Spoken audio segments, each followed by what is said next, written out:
This is unbelievable, my friend! The season has barely started, and the Raiders have already sent a powerful message to the NFL. An impressive road win, a shock that left fans heartbroken, and, to top it all off, some very harsh criticism from a former coach. All of this happened in just 1 week, and I have the details that haven't yet been published in the major media outlets. But before I reveal what's really going on behind the scenes, if you're passionate about the Raiders and believe this could be their breakthrough season, like and subscribe to the channel now, because what I'm about to tell you will move you from beginning to end. The Pete Carroll era is off to a flying start. The Las Vegas Raiders kicked off the 2025 season with a hard-fought 20-13 victory over the New England Patriots at Gillette Stadium, marking their first win of the year. This victory represented a significant improvement over last season's dismal performance, when the Raiders only managed 4 wins. The Patriots, on the other hand, now face questions after starting the season with a loss. So what can we take away from this impressive Raiders opening victory? Not everything was smooth sailing for the Raiders. Despite an impressive opening drive, Geno Smith's early interception gave the Patriots a much-needed boost. However, the game's turning point came early in the second half, when Patriots quarterback Drake May attempted to make a play under pressure from Max Crosby. His pass floated awkwardly into the arms of Raiders safety Isaiah Pola-Mao. The interception gave the Raiders another chance, and they capitalized. The ensuing drive culminated in rookie Ashton Janty's first career touchdown,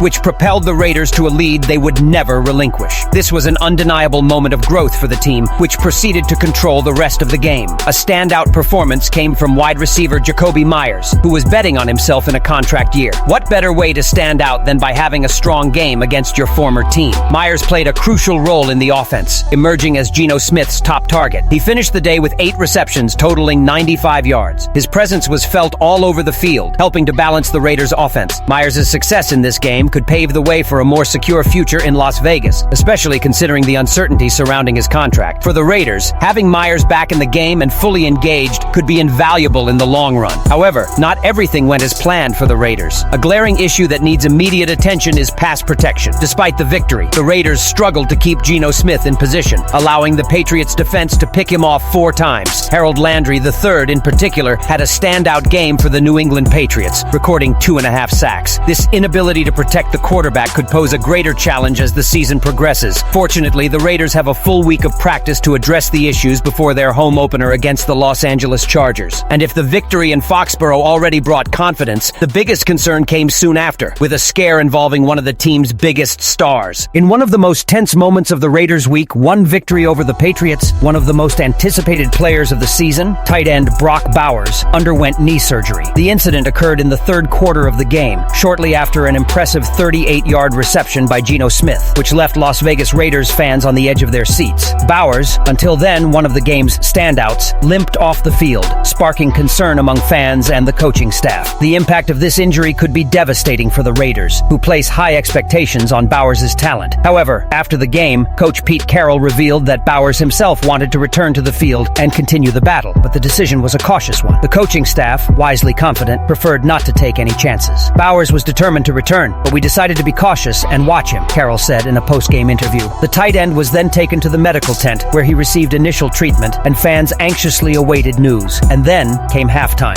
In a post-game statement, Bowers reported that he was feeling fine, and that the injury didn't appear to be as serious as initially feared. Although he was seen cautiously on the sidelines, initial results were positive, offering a glimmer of hope that this wouldn't be a long-term setback. However, with the next game still a long way off, time will be running out to ensure Bowers has enough time to recover and return even stronger. Before the injury, Bowers stood out as one of the team's most complete and dynamic players. He had already accumulated an impressive 103 catches on 5 receptions, becoming the team leader in catches that game. At just 22 years old and beginning his sophomore season, Bowers has shown enormous potential, following a historic rookie season in 2024. In his first year, he set records, including the most receptions by a Heat in NFL history with 112 receptions, and became a key piece of the Raiders' offense. With 1,194 yards and 5 touchdowns, he made his mark on the league and established himself as one of the NFL's most promising tight ends. For the Raiders, Bowers' recovery is crucial. His ability to be a threat both on receptions and in the red zone has become a key part of the Las Vegas offense. The knee surgery, while not yet confirmed as serious, creates uncertainty for the near future, especially at such a crucial time in the season. However, the good news is that the team will have an extra week of rest before facing the Los Angeles Chargers in a Monday Night Football matchup. This break could be vital for Bowers to fully recover and be ready for the next battle. If Bowers is fully fit, he could be the key to the Raiders' success in 2025. The tight end has impressive chemistry with quarterback Geno Smith, and the two form a combination that has everything to be explosive throughout the season. The impact of his injury will be closely monitored, but with Bowers' determination and the careful management of the coaching staff, hopes for a triumphant return are high. The Raiders' journey in 2025 is just beginning, and with a talent like Brock Bowers on offense,